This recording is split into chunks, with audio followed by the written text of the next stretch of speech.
Jaitley movie review.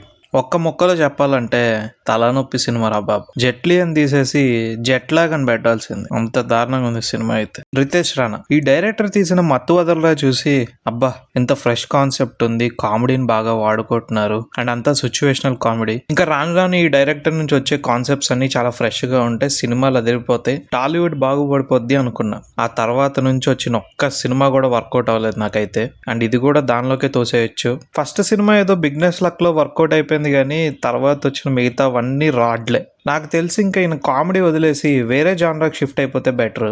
Next సినిమాలో ఒక్క comedy dialogue కూడా ఉండొద్దు అని ఫిక్స్ అయ్యాను. సో నెక్స్ట్ హారర్ చేస్తున్నాను.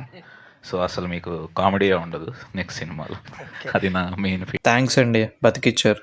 బా ఏమి హెడ్ ఎక్ గురు.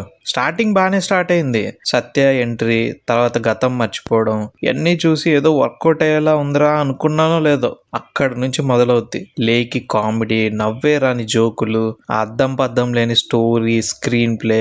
అయినా రాను రాను కామెడీ అయితే చచ్చిపోతుంది మాస్టర్. యాక్టర్స్ లేక అనుకున్నా, మంచి రైటర్స్ లేక.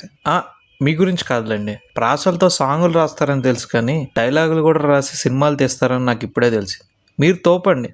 నేను అనేది ఏంటంటే పాత సినిమాలు ఇప్పుడు టీవీలో వచ్చినా కూడా డైలాగులు ప్రతి ఒక్కరికి గుర్తుంటాయి. శ్రీను వైట్ల గారి పాత సినిమాల్లో ఒక్కొక్క డైలాగు ప్రతి లైన్ కూడా మనం చెప్పగలం. కానీ ఇప్పుడు హిట్ అయిన సినిమాల్లో ఒక్క పంచ్ డైలాగ్ కూడా మనకు గుర్తుండట్లేదు. మరి మన టాలీవుడ్లో రైటర్స్ అంతరించిపోయారో ఏమో, నాకు తెలియదు. ఓకే, ఇప్పుడు ఈ టాపిక్ ఇంకా మాట్లాడితే చాలా లాంగ్ అయిపోతుంది వీడియో. ఎప్పుడైనా తీరిగ్గా ఉన్నప్పుడు మాట్లాడుకుందాం. సినిమా అయితే అస్సలు బాగాలేదు కానీ హీరో సత్య గారు మాత్రం చాలా బాగా యాడ్ చేశారనిపించింది.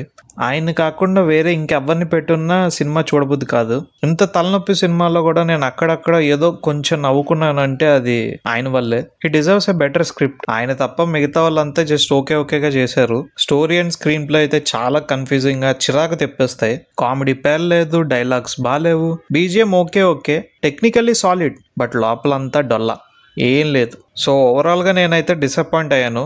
మీరు చూస్తా అంటే మీ ఇష్టం. My rating is 4/10.